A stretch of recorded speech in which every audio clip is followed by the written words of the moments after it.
మాట్లాడతాను చెప్పు. ఆ భాష నాకు రాదు. ఎంత చదువుకుంటే ఎంత చదువు ఇంటానికి వెళ్ళిపోయి చచ్చినట్టు అందుచేత ఆ భాషలో నాకు అర్థమైందండి. మమ్మల్ని ప్రత్యేకించాడు దేవుడు, మా నుండి ప్రత్యేకించేస్తాడు, మా చెల్లిని ప్రత్యేకించేస్తాడు. మా చెల్లి జీవితం మేలైపోయింది. ఈరోజు కొన్ని కష్టాలు పడవచ్చు, కొన్ని నష్టాలు పడవచ్చు, కొన్ని బాధలు పడవచ్చు, కొన్ని వ్యాధులు పడవచ్చు, మనసు కురుకుపోవచ్చు, చిన్నపిల్లలు బాధపడవచ్చు. కానీ ఈరోజు ఓందతనంగా దేవుడు ఆమెను ఆశీర్వదించాడు. ఆ ఒక్కదానికి చెప్పాను. ఇక్కడ అందరూ కూడా అలాంటి ప్రజలే, అందరూ కూడా అలాంటి వాళ్ళు. కనుక మనం ఏదో తెలుసా, మనం ఎలాంటి వాళ్ళమంటే దేవుడు ఏర్పాటు చేసుకున్న జనాంగమే. మీరందరూ ఎవరంటే నేను చెప్తాను, దేవుడి పిల్లలు, దేవుడు ఏర్పాటు చేసుకున్న కుటుంబాలు మీవి. దేవుడి కుటుంబాలు, దేవుడి ప్రజలు, దేవుడి యొక్క సంతానం మీరు. కనుకనే దేవుడు ఇక్కడ 2-3 సంవత్సరాలు, 10 సంవత్సరాలు, 14 సంవత్సరాలు ఉన్నా ఏ అపాయం రాకుండా కాపాడుతున్నాడు మిమ్మల్ని. స్తోత్రం చెప్పండి. విషయం ఆలోచించండి. ఇక్కడ మీరు ఎంత కష్టపడుతున్నారో మాకు తెలవదు, కానీ మిమ్మల్ని దేవుడు కాపాడుతున్నాడని మాత్రం మాకు తెలుసు. దేవుడు మిమ్మల్ని ఏర్పాటు చేసుకున్నాడు అండి. ఎందుకనంటే దేవుడి కృప లేకపోతే మనం బ్రతకలేము, దేవుడి చిత్తం లేకపోతే మనం బ్రతకలేము, దేవుడి యొక్క ఆశీస్సులు లేకపోతే మనం బ్రతకలేము. అందుకే 20 కీర్తన వాగ్దానము, 91 కీర్తన వాగ్దానము, 121 కీర్తన వాగ్దానాలు మీ కొరకు మేము ప్రార్థన చేస్తూ ఉంటాం. ఎందుకంటే మనసులో కురుంగిపోయి వ్యాధి. మీరు ఇప్పుడు ఇంతమంది ఉన్నారా, చర్చస్ పెట్టాయి, ఒకరు మాట్లాడుకుంటారా, ఆనందంగా ఉంటారా, చక్కగా ఉంటారా, మీ మనసులు బాగుంటాయి. ఇంటికి వెళ్ళిపోయాక మీరు ఒక్కలో ఒకే గదిలో ఒంటరిగా ఉన్నప్పుడు మీరు అంత ఆనందంగా ఉంటారా? నాకు చెప్పమంటారా? నాకు తెలిసి మీ బాధ. ఒంటరిగా ఉన్నప్పుడు ఎందుకు వచ్చింది ఈ బాధ నాకు? ఇప్పుడు 2 ఫోన్లు ఉన్నాయి కాబట్టి వీడియో కాల్ చేసి ఇలా ఏం చేస్తున్నావే. కానీ ఒకప్పుడు ఎలా ఉన్నామా, పాతలు తిరుతండి. మా చర్చిలో ఒక్కొక్కరు 10 సంవత్సరాలు, 14 సంవత్సరాలు. మొన్ననే మేము వెళ్ళాం, మా బాగారు వచ్చాడు. 16 సంవత్సరాలు ఉండొచ్చింది. ఆమె ఆటటతో చనిపోయింది. 16 సంవత్సరాలు, 20 సంవత్సరాలు ఉన్న వాళ్ళు ఉన్నారు, సంపాదించారు. అయితే ఆ వెనకాల ఎన్ని కష్టాలు ఉన్నాయో, ఎన్ని బాధలు ఉన్నాయో ఎవరికి. కానీ ఒక విషయం, ఈరోజు నేను ఒక మాట చెప్తున్నాను. మీ కురింగిపోయిన మీ మనసులో ఒంటరిగా గదిలో కూర్చున్నా సరే ఈ రోజు నుంచి ఆనందంగా గంతులేస్తాం. నేను చెప్తున్నాను కదా, ఆనందంగా ఈ రోజు నుండి ఒక్కదాని ఉన్న మీ బాబాలు లేకపోయినా, మీ ఆడవాళ్ళు వాళ్ళు లేకపోయినా పర్వాలే, నాకు దేవుడు ఉన్నాడు ఇక్కడ, నాకు దేవుడు ఉన్నాడు, నా కొరకు ప్రార్థన చేసే మంచి దైవజనులు ఏ రాజు గారు ఉన్నారు, సంఘం ఉంది, నాకు లోటు లేదు అనుకుంటాం. ఎందుకంటే చిన్న సాక్షి చెప్తాను. జాతీయ నుండి అరబిక్ కంట్రీస్ ఎంత ప్రమాదకరమైందో మీకు మాట చెప్తాను. Real story. 17వ శతాబ్దంలో జరిగింది. బ్యాంక్ మేనేజర్ గారు కుటుంబం ఉంది. బ్యాంక్ మేనేజర్ గారు కుటుంబం ఇండియాలో పనిచేసుకుంటేవారు. ఆయన సిన్సియారిటీని చూసి, ఆయన యొక్క మంచితనాన్ని చూసి, నువ్వు ఎక్కడ కదా అబ్బాయి, అరబిక్ కంట్రీస్ వెళ్ళిపో అని చెప్పేసి సౌదీ అరేబియా, దీని అది పెద్ద సౌదీ అరేబియా పంపించేసి అక్కడికి వెళ్ళాక వాడు మంచి సిన్సియర్గా చేస్తాడు. ఇప్పుడు మీ రూముల్లాగే, మాకు ఇచ్చిన రూముల్లాగే ఉన్నాయి, రూములు ఉంటాయి. అందులో చక్కగా హ్యాపీగా గడుపుతున్నాడు. 2 పిల్లలు, భార్య, ఆయన 4 చక్కగా ఉన్నారు, హ్యాపీగా వెళ్తున్నారు, వస్తున్నారు, చేసుకుంటారు. కానీ ప్రార్థనా పరురాలు. ఎంత ప్రార్థనా పరురాలు అంటే దేవునితో భాషలు మాట్లాడి, దేవుని యొక్క దర్శనాలు చూసి, దేవుని యొక్క అనుభూతి అంతా అనుభవిస్తున్న పరిశుద్ధాత్మనందని ఆనందం అనే ఆ వరాన్ని పొందేసింది. అంత గొప్ప భక్తి పరురాలు. అలాంటి దేశం మన దేశం విడిచిపెట్టి ఈ దేశం వచ్చారు. ఈ దేశం అంటే ఇది కాదు, సౌదీ అరేబియా దేశం వచ్చారు. ఆ అరేబియా దేశంలో ఇది నిజంగా జరిగిన కథ. జస్ట్ మనం చెప్పుకోవడానికి ఒకవేళ కల్పన కథ ఉండొచ్చు, కానీ వాస్తవం జరిగింది. అందుకే దేవుడు మిమ్మల్ని ఇక్కడ పెట్టాడేమో అనుకుంటున్నాం. బైబిల్లో కూడా చూడండి, ఇజ్రాయేల్ చిన్న పిల్లలు చెరగలు తీసుకుని వెళ్ళిపోలేదా? నయమాన్ కుష్ఠరోగం పోవడానికి కారణం ఎవరు? నయమాన్ కుష్ఠరోగం పోవడానికి కారణం ఎవరు? చిన్నపిల్లలు కదా. మరి చిన్నపిల్లలు ఆ దేశం కాదు కదా. ఆమె ఎక్కడి నుంచో తీసుకొని శరణను తీసుకొచ్చి ఆ దేశంలో పెట్టుకున్నాడు పరిచయం చేయడానికి. పరిచయం చేయొచ్చు, మీరు ఎలా పరిచయం చేస్తున్నారో అలా పరిచయం చేయడానికి పెట్టుకుంటే ఆ పరిచర్యలో ఆ యజమాని కుష్ఠరోగం చూసింది, అమ్మగారికి చెప్పింది. వెంటనే మా దేశం వెళ్ళండి, మా దేశంలో ప్రవక్తలు ఉన్నారు, స్వస్థ వస్తుంది అని చెప్పింది. కాబట్టి వెంటనే విడుదల వచ్చింది, చరిత్రలోకి ఎక్కింది. అంటే ఎగ్జాంపుల్ చెప్తాను, ఫాస్ట్ ఇంకో మాట చెప్తున్నాను. అని చెప్తే నాకు చేస్తూ ఉంటుంది గొప్ప ప్రార్థన, కట్ చేస్తుంది కొన్ని విషయాలు, ప్రార్థన చేస్తుంది. ఒకరోజు చెప్పారు, ఏమండి ముస్లిమ్స్ చెప్పారు, అయ్యా ఈ మన దేశం కాదు, మీ దేశం కాదు, మా దేశం చాలా కష్టతరమైన దేశం, ఇలాంటి ప్రార్థనలు ఇలాంటి ఆరాధనలు చేస్తుంది, జాగ్రత్త, మొత్తం టోటల్ తీసేస్తాం అని చెప్పి పెద్దలు తెలిసి చెప్పారు. ఆమె చెప్పారంటే, అమ్మ తప్పు అమ్మ, నీ మనసులో చేసుకొని ప్రార్థన, ఇంట్లో చేసి తలుపేసి ప్రార్థన చేసుకో, ఎందుకు తలుపు తెలిసి ప్రార్థన చేస్తున్నావు అంట. దాని ఇలాగా అక్కడ తానే చేసాడేమో నువ్వు చేయక తల్లి నీకు దండ పెడతాను అన్నా సరే ప్రార్థన చేస్తుంటే, ఈ ప్రార్థన చేస్తుంటే తలుపులా తెలిసిపోతున్నాయండి, వేసిన తలుపులు తెలిసిపోతున్నాయండి. ఏం చేస్తుంటే ఇలాగే చూడవలసిన చూసేసారు, కట్ చేస్తాను కొన్ని మాటలు, చూడవలసిన చూసేసారు. చూస్తుంటే వెళ్ళిపోయి ఆ బ్యాంక్ మేనేజర్తో పిలిచి అన్నారు, అయ్యా నీ భార్య 3 సార్లు చూస్తాం, ప్రార్థన చేస్తాం, ఏ భాషలో మాట్లాడతాం, ఈ దేశంలో వాళ్ళకి అది పనిచేయదు, కడిగి దయచేసి మీరు మలుచుకోండి, లేకపోతే ఉద్యోగంలో దయచేసి వెళ్ళిపోండి, 2 పద్ధతులు చేసుకోండి. అప్పుడు పగబట్టేసుకున్నాను. బ్యాంక్ మేనేజర్ గారు భార్య మీద పగబట్టేసుకుని చంపారని ప్లాన్ చేశారు. ఏం చేయాలి? భార్య చంపారని చూస్తాం. మరి భార్యని చంపకపోతే మొత్తం 3 పోతారు, కానీ భార్య చంపేస్తాను ప్లాన్ చేసుకున్నాడు. వచ్చాడు చెప్పాడు, అమ్మా తప్పమ్మా, నువ్వు నాకు వారిని కూడా వచ్చేసింది, చచ్చిపోయినా చచ్చిపోవాలి, చంపేస్తారు వాళ్ళ చేతులు చచ్చే కంటే మనం వెళ్ళిపోదాం. వెళ్ళొద్దు. నా దేవుడు ఇక్కడికి ఎందుకు తీసుకొచ్చాడు తెలుసా? నీకు చేయడానికి తీసుకొచ్చాడు. నా దేవుడు ఎవడో తెలుసా? జీవమైన దేవుడు. అప్పటికి ఇంకా బ్యాంక్ మేనేజర్ మారలా, ఎడావుడు చేసుకుంటున్నాడు పాత్ర అంతే. ఈయన మామూలు ఈయన పనులు ఈయన. ఒకరోజు చంపేద్దామని ప్లాన్ చేశాడు. ఏం చేయాలి ఆలోచించాడు. బ్యాంకులో ఉండగా ఆలోచించి బ్యాంకు తాళాలు ఉంటాయి కదా, బ్యాంకు తాళాలు గుర్తుంటుంది కదా, ఇంత పొడుగు ఆ బ్యాంకు తాళాలు కారులో వెళ్ళి నైలు నదిలోకి, మీ సముద్రం ఉంది కదా, ఎంత దూరం నడగలమో అంత దూరం నడిచి ఇలాగ ఇసిరి పెట్టుకుంటాడు. ఇప్పుడు ఎక్కడ పడే తాళాలు అంటే చెప్పండి, అర్థమవుతుందా లేదా? ఓకే, సముద్రం తాళం అంటే దేవుడు ఎంత గొప్పవాడు, దేవుడు ఎక్కడికి వెళ్ళి నేను ఎందుకు ఎలా విడిచిపెట్టాడని చెప్పడానికి మాట. ఇప్పుడు మనకు అసాధ్యమో సాధ్యమో తాళం చెప్పడం, కాళ్ళ పడితేనే దొరకదు. ఏమండి మామూలుగా దారిలో పడిపోతే కొన్నిసార్లు ఇలా ఎత్తుకుంటారు గుడ్డోళ్ళగా, అవునగా చెప్పరా? మరి ఇప్పుడు ఇలా విసిరేటంటే ఆ కట్టడానికి ఎక్కడ కొట్టుకుందో తాళం అయిపోయి ఇంటికి వచ్చాడు. మరుసటి రోజు అన్నాడు మరి భార్యకి, అంత తాళాలు ఇచ్చాను, నేను పట్టుకెళ్ళను, ఏమైంది తాళం ఏమనండి, నాకు ఎవరైతే కదా మీరు నీకు ఇచ్చాను చూడారండి. ఓ నాకు ఇచ్చారా? మా మామయ్య గ్రామం ఉన్నాను, నాకు ఇచ్చారా? నాకు ఇచ్చండి, 3 రోజులు టైం ఇస్తున్నాను.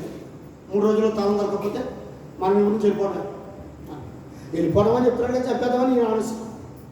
వాస్తవం జరిగింది కదా, అంటే అయిపోయింది. మొదటి రోజు, 2వ రోజు, 3వ రోజుకి వచ్చేసింది. 3వ రోజు లాస్ట్లో చెప్పాను, మా ఆవిడకి పలానా కూర అంటే ఇష్టం, పలానా ఫ్రూట్స్ అంటే ఇష్టం, పలానా అన్నీ ఇష్టం అని ఇండియాడు చేత్తో చేపలు, మాంసం, గేసం, ఏ మాంసం అని మాంసం, ఏవో చేతుల్లో ఏంటండి కాయగూరలో, గీగూరలో, వెనకాల ఫ్రూట్స్ గీట్స్ అని పెట్టుకుని ఓ సంబరంగా వెళ్ళిపోతాడు. తాళాలు దొరికేసేమో మా యాడికి, అందుకే సంబరంగా తెచ్చేస్తున్నాడు. సంబరంగా ఏమంటే ఇంటి కూరలు, ఇవన్నీ కూరలు వండి, నేను తెచ్చింది అన్నీ వండి, ఈ రాత్రి అన్నీ తినేలా ఉండి పిల్లలు అందరూ కలిసి హ్యాపీగా ఉంటారు. కూరలన్నీ వండేసాక అన్నాడు, ఎటువంటి తాళాలు ఎత్తుకోవా అని. దేవుడు ఇస్తాడంటే ఆ తాళాలు కూడా మీకు ఎందుకు, మీరు మనశ్శాంతిగా తినండి, తెచ్చుకున్నాయి హ్యాపీగా తినండి, ఎందుకు వచ్చింది గొడవ. తిన్నారు, బాగా తిన్నారు, సంతోషంగా తిన్నారు, పిల్లలు వాళ్ళు అందరు కలిపి తిన్నారు, పడుకున్నారు. బిడ్డ పడుకుంటున్నారు, 12 అవుతుంది, ఇద్దరు ఒక మంచంలో పడుకున్నారు. ఈయనేమో పడుకొని నటిస్తున్నాడు, ఆవిడేమో రెట్టుద్రా. అప్పుడు ఈయన చూస్తాడు, 12, 11:30, 12 అవుతుంది. పక్కనే లేచాడు, పక్కన కత్తి తీసుకున్నాడు, చంపుదాం అనుకుని అలా లేచేసరికి ఆమె కూడా టక్కున లేచిపోయింది. లేచిపోయింది, ఏమండి నిద్ర పట్టట్లేదా? చూసారా ఎంత అమ్మాయి ఏమన్నా నిద్ర పట్టట్లేదా? పడుతుంది, కానీ నా ఆలోచనతో తాళాలేకపోతే ఉద్యోగాలు పోతాయి, తాళాలేకపోతే ఇంటి నుంచి ఈ సౌదర్యం నుంచి వెళ్ళిపోవాలి మనం. ఏంటి భాస్కర్ వచ్చాం, ఏంటి మనసారి పొంగిపోయింది, వేదనకరంగా ఉంది, ఏంటో నాకు అర్థమవట్లేదు, నాకు నిద్ర పట్టలేదు. నువ్వు పడుకుంటే సంపాదమని ఈడాసాను, కానీ ఆయన పడుకోవట్లేదు. మీరు పడుకోండి అని చెప్పి అలా పడుకోబెట్టి గుడిలో చేసి పాడుకోమంటే ఏమనంటే, నిన్నే నమ్ముకున్నానయ్యా, నన్ను విడిపోబోకయ్యా, కళ్ళల్లో కన్నీళ్ళు కట్టినా కన్నవారి కాదని నన్ను నెట్టినా, కళ్ళల్లో కన్నీళ్ళు కూడు కట్టినా కన్నవారి కాదని నన్ను నెట్టినా, కారు చీకటిలో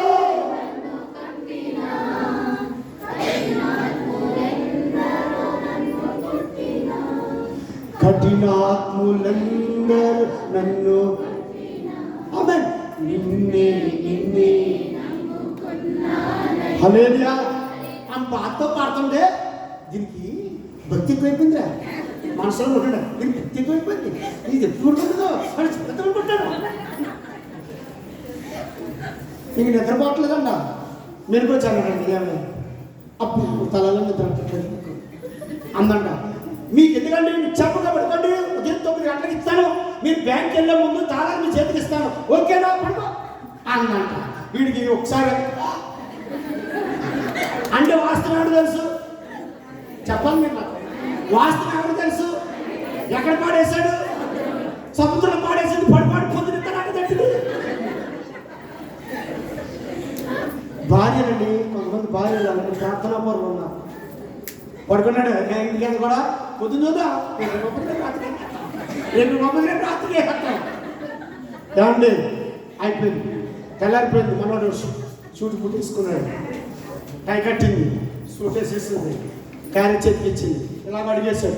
తాళాలన్నా తాళ తెత్తనుండు అని ఇలా తాళాలు తీసుకొచ్చింది, ఇదిగో నీ తాళాలు పట్టుకోలే. ఇప్పుడు ఏమంటా ఏమే వాస్తవం చెప్పే, ఈ తాళాలు ఎక్కడ చేయించేవారు ఏంటి, వాస్తవం చెప్పు. ఏం వాస్తవం అండి? నా దేవుడు ఏమని చెప్పాను మీకు? వట్టోడని చెప్పానా, నామకర్థమని చెప్పానా? నా దేవుడు ఎవరు అంటే చదవండి, యెహోషువ గ్రంథం 22వ అధ్యాయం 22వ వచనంలో, యెహోషువ గ్రంథం 22వ అధ్యాయం 22వ వచనం, ఇర్మియా గ్రంథం 10వ అధ్యాయం 10వ వచనం. తొందరగా చదివితే నాకు టక్కన మాట్లాడతాను. దేవుళ్ళలో యెహోవాయే దేవుడు, దేవుళ్ళలో యెహోవాయే. ఆగండి, ఇర్మియా గ్రంథం 10వ అధ్యాయం 10వ వచనంలో, యెహోవా నిజమైన దేవుడు. మన దేవుడు ఎవరండి? నిజమైన దేవుడు. కునికిపోయిన మనస్సులు, బాధపడిన మనస్సులు, వేదనకరమైన మనస్సులు, భరించలేని మాటలు అన్నిటినీ కూడా తీసివేసి ఆనందాన్ని కలగజేసి, ఆదరణ కలగజేసి, అద్భుతమైన మాటలు ఇచ్చి, ఆశీర్వాదాలు ఇచ్చి, వాగ్దానాలు ఇచ్చి నిలబెట్టగలిగిన నీ దేవుడు యెహోవా దేవుడు. స్తోత్రం చెప్పండి. ఆశ్చర్యపడండి, కంటి చూపు తప్ప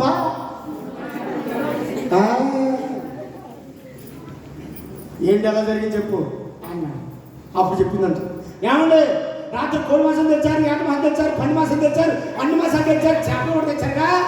ఆ చేప కడుగుతా ఉంటుంటే కోసిన తర్వాత చేప కడుపులో తాళాలు గుర్తుంది, ఇది మా ఆయన లాగా ఉందంటే భద్రపరిచారు. ఇప్పుడు చెప్పలు పట్టినంత నీకు అసాధ్యమేమో, కానీ దేవుడికి అసాధ్యమైనది లేదు. నీకు అసాధ్యం అవ్వచ్చు, అయ్యి బాబా ఇదా ఇంత బయటక్కడా, ఇంత మాటలా, భాష వచ్చి ఊరికాని ఊరొచ్చి ఈ తెల్లాళ్ళ మధ్య ఇలా నిలబడగలగాల అని అనుకుంటున్నావు, కానీ నిలబెడతా అని దేవుడితో మాట్లాడి తీసుకొచ్చాడు. అందుకే ఈరోజు కొంతకాలం బాధపడినా, కొంతకాలం వేదన పడినా, కొంతకాలం పని దొరకకపోయినా, కొంతకాలం చింతించినా, చిట్ట చివరికి దేవుడు మీకు ఇచ్చే ఆశీర్వాదం తెలుసా? సంతోషము, ఆనందము. ఇప్పుడు మీరెవరో చెప్పండి, మీరెవరు అనండి. ఇంకో తాళాలు దొరికాయి కదా, గుండె దడదడ కొట్టేసుకుంటుంది మనోడికి. వెళ్ళిపోయాడు, బ్యాంకులోకి వెళ్ళిపోయి చెప్పాడు, ఏమండి ఆఫీసర్స్ అందరూ రాకండి, ముస్లిం పెద్దలందరూ పిలవండి. ఎవరెవరు పెద్దలు ఉన్నారు? అయ్యా మమ్మల్ని చంపేసిన పర్లేదు, నా భార్య ప్రార్థన ఎంత గొప్పదో చెప్తున్నాను. నా భార్య ప్రార్థన ఎంత గొప్పదో, దేవుడు ఎంత శక్తివంతమని ఇంతవరకు నమ్మలేదు. ఆ దేవుడు ఎవరు నాకు తెలియదు, నీకులాగా నేను కూడా విగ్రహారాధకుడిని, కానీ నా భార్య మాత్రం ప్రార్థన పొందాలని చెప్పడానికి ఎంత గొప్ప శక్తి అంటే నాకు నేనే ఐ విట్నెస్. తీసుకెళ్ళి 9 నిధులు పాడేశాను. నా భార్య చంపేద్దామని, ఆ తల దొరకకపోతే వంక మీద చంపేద్దాం అనుకున్నాను. 9 నిధులు పాడేశాను. ఇదిగో 3 రోజులు పోసుకుంటానండి. ప్రార్థన చేసింది. ఇది 20 రోజులు నా భార్య తల వచ్చింది. చెప్పండి, నా దేవుడు గొప్పడు కదంటారా? నా దేవుడు గొప్పడు కదా? నా దేవుడు దేవుడు కదా? నా దేవుడు వీరుడు కదా? నా దేవుడు వాడు గొప్పవాడా? నా దేవుడు ఎవరు చెప్పాలి మీరు అని గట్టిగా అదిని పెడితే వాళ్ళు వింటున్న మాటలు వాళ్ళ ముందు తెరబడ్డాయి. వాళ్ళు కూడా ఏడుస్తున్నారు. అయ్యో మేము ముస్లిమ్స్ మరి ఉండి మేము ఇంత వరకు ఉండి మా కళ్ళు తెరవలేకపోయా. Who is our God? Who is our God? He is the King of Kings. He is the Lord of Lords. అని వాళ్ళు కూడా చేసి కొట్టారు. వాళ్ళ భార్య దగ్గరికి వెళ్ళారు, ప్రార్థన చేయించుకుంటున్నారు. ఒక్కొక్కరు ఆత్మ పొందుతున్నారు. అక్కడ దేవుడు ఆ దేశంలో క్రిస్టియన్ దేశముగా మారిపోయింది. చెప్పబడినది ఒక ముస్లిమ్స్ దేశం క్రిస్టియన్ దేశంగా మారిపోవడానికి కారణం ఒకే ఒక్క బ్యాంక్ మేనేజర్ గారి భార్య. ఈరోజు నేను చెప్తున్నాను ప్రియులరా, ఇంతమంది క్రిస్టియన్స్ మనం అయ్యండి, ఇంతమంది మనం పట్టుదలగా ప్రార్థన చేస్తే, మీరు ఎక్కడ ప్రార్థన చేస్తారు దేశం అంతా మారాలి. మీరు ప్రార్థన చేస్తున్నప్పుడు మీరు ఎక్కడ ప్రార్థన చేస్తారు, మీరు ఎక్కడ పని చేస్తున్నారో, ఎవరికో పని చేస్తున్నారో, ఎవరి కొరకు పరిచయం చేస్తున్నారో, ఎవరు మిమ్మల్ని జీతానికి పెట్టుకున్నారో, అలాంటి కుటుంబం కొరకు ఎంతమంది ఒక్కొక్క కుటుంబం కొరకు ప్రార్థన చేస్తే ఈరోజు ఫలించకపోవచ్చు, ఈరోజు ఆ కార్యం జరగకపోవచ్చు. వన్ డే ఒక రోజు దేవుడు మీ ప్రార్థన ద్వారా ఈ దేశాన్ని క్రిస్టియన్ దేశంగా మార్చబోతున్నాడు. గట్టిగా చెప్పండి హల్లెలూయా, హల్లెలూయా. అలా మార్చగలిగిన కెపాసిటీ మన దేవుడికి ఉంది. కనుక ఆషేరు ప్రజలు జెబూలూను వారు, మనష్షే వారు ఎక్కడికి వచ్చారండి? ఎక్కడికి వచ్చారండి? కృంగిపోయిన మనసు. ఏ మనసుతో వచ్చారండి వాళ్ళు? కృంగిపోయింది పూర్తిగా. అలాంటి మనసుతో వచ్చారు. వాళ్ళకి అక్కడ అద్భుతాలు జరిగినట్టు కింద భాగంలో మనం చదువుతున్నాం. నెంబర్ 1. నెంబర్ 2 పాయింట్కి వచ్చేస్తున్నాను. ఈరోజు మందిరం anniversary is so much essential day అని ఇంగ్లీష్లో చక్కని మాట ఉంది. Where there is a vision the people perish. దర్శనం ఎక్కడుందో అక్కడ కార్యాలు జరుగుతాయని వాక్యం చెప్తుంది. కనుక యానివర్సరీ 9 సంవత్సరాలు దేవుడి స్థలంలో కాపాడండి. 9 సంవత్సరాలు అంటే దేవుని మందిరం. ఎలాంటి మందిరం అండి? దేవుని మందిరం ఎలాంటి మందిరం అంటే మీరు ఇంటిగా చదువుకోండి. 2వ దినవృత్తాంతముల గ్రంథం 20వ అధ్యాయం 8వ వచనం. 2వ దినవృత్తాంతాల గ్రంథం 20వ అధ్యాయం 8వ వచనం. మరొకటి దేవుని మందిరం ఎలాంటి మందిరం అండి అనంటే 84వ కీర్తన 1వ వచనం కొన్ని వచనాలు ఉన్నాయి. నెంబర్ 1 దేవుని మందిరం హాస్పిటల్ లాంటిది. దేవుని మందిరం ఎలాంటిదండి? హాస్పిటల్ లాంటిది. ఏదైనా రోగంతో జబ్బు వస్తే, ఏదైనా తలపోటుతో ఏదైనా వస్తే ఎలా మనం హాస్పిటల్ పరిగెడతామో, దైవజనుడి దగ్గరికి వచ్చి దేవుని మందిరంలో నువ్వు ప్రార్థన చేయించుకుంటే తప్పకుండా దేవుడు నీ పక్షాన ఉంటాడు. హాస్పిటల్ లాంటిది. అందరూ దేవుడు బాగు చేశాడు. మత్తయి సువార్త 14వ అధ్యాయం 14వ వచనం, మత్తయి సువార్త 4వ అధ్యాయంలో కొన్ని విషయాలు చెప్పబడుతున్నాయి. ఎక్కడైతే యేసు ప్రభువుకి వచ్చారో ప్రజలందరినీ కనికరించిన దేవుడు వాళ్ళందరినీ స్వస్థపరిచాడు. రెండోది హాస్పిటల్ లాంటిది అంటానికి దేవుడే మందిరంలోకి వచ్చిన తర్వాత చూసిన వాళ్ళందరినీ స్వస్థపరిచాడు. నడుము కొని స్త్రీ అక్కడ బాగు చేయాడు మందిరంలో. చూడండి, ఒకసారి ఆలోచించండి. దేవుడు మందిరంలో చూస్తాడు.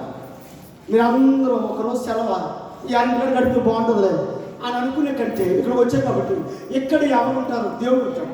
అసలు దేవుడు మందిరంలోకి వచ్చాడు చూస్తాడు చోట ఎక్కడ బయట చెప్పలేదు. దేవుడు చూస్తాడు చోట. మందిరంలోకి వచ్చిన ముఖ్యంగా మందిరంలోకి వచ్చిన ఇలా కళ్ళెత్తి చూస్తాడండి. ఎవరు వచ్చారు ఇవాళ? సెలవు వచ్చిందా అని రాలేదా? ఎందుకు రాలేదు ఇవాళ అని దేవుడు ఆత్మతో వెళ్ళిపోతాడు. ఏమ్మా అందుకని మీరు ఎప్పుడు గుడికి రాలేదనుకో మీ ఇంటికి దేవుని ఆత్మ వచ్చేస్తే మీకు 6 గంటల దాకా బాగుంటారు. 6 గంటల తర్వాత పనులోకి వెళ్ళాక ఇవాళ గుళ్ళోకి వెళ్ళలేదు అందుకే మనసు బాగలేదు, ఇవాళ గుళ్ళోకి వెళ్ళలేదు అందుకే బాగలేదు, ఇవాళ గుళ్ళోకి వెళ్ళలేదు మా ఇంట్లో వర్క్ బాగలేదు. ఇంకోటి చెప్పడం నేను ఎప్పుడైతే దేవుని మందిరంకి వచ్చి ఆరాధించుకుంటున్నావో ఇంటి దగ్గర నుంచి చక్క శుభవచనాలు వస్తాయి. ఆ రోజు గుడి మానేసి ఇంటికాడ కూర్చోండి, వెంటనే ఇంటికాడ నుంచి పొద్దున్న నుంచి ఎక్కడి నుంచో ఫోన్ వస్తుంది, విచారం వచ్చేస్తుంది. అంటే దేవుని మందిరం శక్తిగల మందిరం, దేవుని మందిరం శక్తిగల మందిరం, దేవుని మందిరం సమస్యలు పరిష్కారం చేసుకునే మందిరం. చెప్పండి, దేవుని మందిరం ఏం పోతాడండి? యెషయా గ్రంథము 38వ అధ్యాయంలో ఉన్న మాట. యెషయా గ్రంథం రిఫరెన్స్ కావాలంటే చెప్పేస్తాను, మా టైం అవుతుంది కదా, అందుకని కొంచెం స్పీడ్గా వెళ్తున్నాను. యెషయా గ్రంథం 38వ అధ్యాయము కింద 37వ అధ్యాయము 14వ వచనం చదవండి. 37:14లో దేవుని మందిరంలో సమస్యలు పరిష్కారం చేసుకునేడానికి ఉండేది మందిరం. కానీ సమస్యలు చదవక్కర్లేదు, చదివితే టైం సరిపోదా. సమస్యలు పరిష్కారం చేసేది దేవుని మందిరం శక్తిగా ఉండేది. అదేనండి, దేవుని మందిరంలో ఆహారం సమృద్ధిగా దొరుకుతుంది. అదే దేవుని మందిరం అంత శక్తిగా ఉంది కాబట్టి దేవుని మందిరం దేవుడు అన్నాడు నా జనులకు, సమస్త జనులకు అన్నాడు. యెషయా గ్రంథంలో సమస్త జనులకు అన్నాడు. కానీ మత్తయి సువార్తలో మార్కు సువార్తలు అన్నాడు సమస్త అన్యజనులకు. ఎవరికండి? సమస్త అన్యజనులకు ప్రార్థనా మందిరం అనబడును. ఏం చెప్పారు ఇప్పుడు? దేవుని మందిరం హాస్పిటల్ అంటుంది, దేవుని మందిరం శక్తిగా ఉంటుంది, దేవుని మందిరం సమస్య పరిష్కారం, దేవుని మందిరం స్వస్థతలకు నిలయం. ఇక మీ అయ్యే బిడ్డల పేరు యెహోవా రాఫా, ప్రార్థనా మందిరం. రాఫా అంటే స్వస్థత. దేవుని మందిరంలో స్వస్థతలు ఉంటాయి. కాబట్టి 2 దినవృత్తాంతముల 15వ అధ్యాయం 7వ వచనం ప్రకారం బలహీనులు కాక ధైర్యం వహించుడే. చదవండి, ఇప్పుడు చదవండి. 2 దినవృత్తాంతముల 15:7 వహించుడి. మీరు మందిరంకి వస్తున్నారంటే బలహీనులుగా ఉండొచ్చు, బలహీనంగా రావద్దు. చుట్టాలు పట్టాలతో మాట్లాడుకుందామని రావద్దు, వాళ్ళతో మాట్లాడుకుందామని రావద్దు, వారానికి ఒకసారి మాకు చక్కగా బాగుంటుందండి అని రావద్దు. నువ్వు బలహీనులు కాక అడుగు పెట్టు, మందిరంలో ప్రార్థన చేయి, నీ కార్యం సఫలమై ఇంటికి వెళ్ళిపోతావు. స్తోత్రం చెప్పండి. హల్లెలూయా. మన ప్రజలందరూ ఎలాంటో తెలుసా అంటే, మొత్తం ప్రపంచ ప్రజలు ఎలాంటో తెలుసా? పీతలు అంటాడు. ఏమంటాడండి? పీత తెలుసా మీకు? నేనే పీతలు అనుకోండి, ఇంకా నేనే పీత. 1 2 3 గో అంటాడు అనుకోండి ఎవరైనా. అంటే అండి చూపేమో ఇలా వస్తుంది, నడకేమో ఇలా నడుస్తుంది. కొంతమంది విశ్వాసులు కూడా అంతే. విశ్వాసులు కూడా ఏం చేస్తారు తెలుసా? చూపేమో చెప్పండి దేవుడి దగ్గర, నడకేమో చెప్పండి లోకంలో. నడక లోకంలో నడుస్తారు. పీతల్లాగా ఉండకూడదు. మనం ఎలా ఉండాలి? దైవ శక్తిని సంపాదించే విశ్వాసులాగా ఉండాలి. అలాంటప్పుడే దేవుని బిడ్డలారా, నీ మనసు ఒకవేళ కృంగిపోతే, నీ మనసు వేదనలో పడితే తప్పకుండా దేవుడు నిన్ను పైకెత్తే దేవుడు. స్తోత్రం చెప్పండి. హల్లెలూయా. ఇంకొంచెం మాట చెప్పమంటారా? దేవుడు ఎంత గొప్ప కార్యాలు చేస్తాడు, ఎలాంటి వాళ్ళకు కార్యాలు చేస్తాడు అంటే, కృంగిపోయిన వాళ్ళని నేర్చుకున్నారు, రెండోది బ్యాంక్ మేనేజర్ గురించి నేర్చుకున్నారు. ఇది వాస్తవం జరిగింది. ఇంకొక వాస్తవం చెప్పి నేను ముగించేస్తాను కదా, జస్ట్ 5 నిమిషాలు. ఇంకో వాస్తవం చెప్తాను. బబులోను దేశం, యూదులను బబులోను దేశం తీసుకుపోయారు. ఇది క్రీస్తు శకం 70వ సంవత్సరంలో యాస్టిక్లో జరిగింది కదా. 70 తీసుకుపోయారు, బబులోను దేశం తీసుకుపోయారు. తీసుకుపోతే 10 మంది మీరు వేసేస్తున్నారు. 10 మంది మీరు రే యూదులు ఎవరు ఉండకూడదురా. ఇప్పుడు ఎడపడిన వాక్యం అంటే మనం కూడా చేస్తాం. అందుకే భయపెట్టి కట్టింది. అయ్యగారు అన్నారు భయం దిగిపోవు నిదానం అన్నారు. జమ్మూ కాశ్మీర్ వెళ్ళాం. జమ్మూ కాశ్మీర్లో కూడా బైబిల్ తీయకూడదు అన్నారు. వెంటనే మూసేసాం బైబిల్ ముందు మూసేసాం. ఇక్కడ ఉంటాయి మా చిన్నాన్ని కడితే చెప్తుందండి. చిన్నప్పుడు ఎంత కష్టపడ్డాము, పరిచయం చేసాము. వాళ్ళ నాన్నగారు మా నాన్నగారు సమకాలికులు చక్కగా దేవుని వాక్యాన్ని బాగా ఎవరు లేనప్పుడు ఇప్పుడు అందరూ విశ్వాసం వెళ్ళిపోతున్నాం. వాళ్ళు ఎవరు లేరు అన్నప్పుడు ఏమ్మా నడిచి సేవ చేశారు. స్తోత్రం చెప్పండి. సరే తీసుకుపోతాను, అందరు తీసుకుపోయారు. వీళ్ళందరూ వరే గ్రూపులు పెట్టండి, ఇలాగే మీరు అందరూ అలాగే ఉన్నారు. రాజులు కూర్చున్నారు. 15 మందిని వేసేయండి రాము, 15 మందిని వేసేయమంటే అందులోనూ ఏమన్నారు, ఒకడు నాలంటే తెంగలోడు పక్క నవ్వుతున్నాడంటే ఊరి ఎత్తడా ఏ చచ్చిపోనా చచ్చినా చెప్తాను మా సైకిల్ అంటాడు చల్లగా అది బాగోదా ఊరి ఎత్తనంటే అడగ ఎడతాడు నువ్వు నవ్వుతున్నావు ఏంటి అని. మన దేవుడు గొప్పడు, దేవుడు తప్పిస్తాడు. దేవుడు తప్పించకపోతే మన దేవుడు ఎందుకంటే దేవుడు తప్పిస్తాడు నమ్మకం ఉంది. మనం తప్పిస్తే చచ్చిపోతున్నాం. అంట్లోకి సైమన్ కొట్టుకుంటూ ధైర్యం వచ్చేసింది. సైమన్ గారు అలా పాస్టర్ గారు తర్వాత వీళ్ళందరూ ఏకమైపోయి అందరూ వచ్చి దేవుడి జయపతి గారు దేవుడు అతని పేరు ఎంసీ డోనాల్డ్ అతని పేరు. అతను ఏమంటే డోనాల్డ్ గారు దేవుడు నిజంగా రక్షిస్తాడా, దేవుడు నిజంగా రక్షిస్తాడా, ఏంటి ఊరేసేస్తుంటే రోజుకు 10 మంది అయిపోతున్నారు, మనందరూ చచ్చిపోయేలా ఉన్నాం, యూదులు చాలా మందిని తీసుకొచ్చేసాడు, ఇంక ఈ రాజు కరికరం ఉండదా, ఈ దేశానికి కరికరం ఉండదా, పౌరులంత అంతలాగా అతి క్రూరంగా ఉంటుందా, ఏంటి పరిస్థితి అని చెప్పినప్పుడు ఏ చేస్తారు మరి ఏం చేస్తాం బాబయ్య. 1 వెళ్తుంది, 2 వెళ్తుంది, 3 వెళ్తుంది, ఈయన 15 వచ్చింది. 15 గ్రూపు అయితే 13 గ్రూపులు అయిపోయాయి. వీళ్ళందరికీ తడ వచ్చేస్తుంది. ఎంసీ కాలంలో నీ మాటిని దేవుడు నమ్ముకున్నాం, నీ మాటిని ఇప్పుడే రక్షణ పొందేస్తాం, మా దేవుడు గొప్పడు అని చెప్పేస్తున్నాం కదా, ఇంకేంటయ్యా బాబు 13 వెళ్ళిపోతుంది, 14 ఇది 15 మందే 14 కొడుకు వేసేసారు. టుక్కు చెప్తున్నా 14 కొడుకు వేసేసారు. 14 వేసేసారు. రేపు చెప్పే అనౌన్స్మెంట్ రేపు ఉదయం 6 గంటల కల్లా ఎంసీ డోనాల్డ్ గ్రూప్ గుండెలో చేట్టుకున్నాడు. అందరూ ఈయన కొట్టలేదు, అందరూ కొట్టుకున్నారు. ఈయన రేపు కదరా బాబా ఇంకా 24 గంటలు ఉన్నాయి, ఎత్తేసేది 24 గంటలు అని ఇడికి బాగుంది. పైకన్నా అవుతున్నాడు, చేస్తున్నాడు. ఈ ఎంసీ డోనాల్డ్ అన్నవాడు మోదెళ్ళిపోయాడు. ఇలాగ మొక్కలు మైండ్ ప్రార్థిస్తున్నాడు, దేవా సింహముల నోటులో నుండి దానియాలను తప్పించిన దేవుడివే, అక్కడి కుండములో నుండి చక్రకము శ్రీమంతులను తప్పించిన దేవుడివే, ఈ ఊరి తప్పిపోవాలా నజరేయుడైన యేసు యొక్క అధికారములో ఆజ్ఞాపిస్తున్నాడు, నాకు ఊరి రాకుండా ఉండుగాక. ఈనాడంటారా లేదంటారు దేవుడు. అర్ధరాత్రి 12 అయింది. వీళ్ళందరూ గుండెలు చేతి గుండె పట్టుకుంటారు. బాబా 12 అయిపోతే 12 గంటలు ఉంది కదా బాబా. అంటే కరెక్ట్గా 12:30 గంటలకి ఆ రాజు దేశపు రాజు చచ్చిపోయాడు. ఏమయ్యాడు?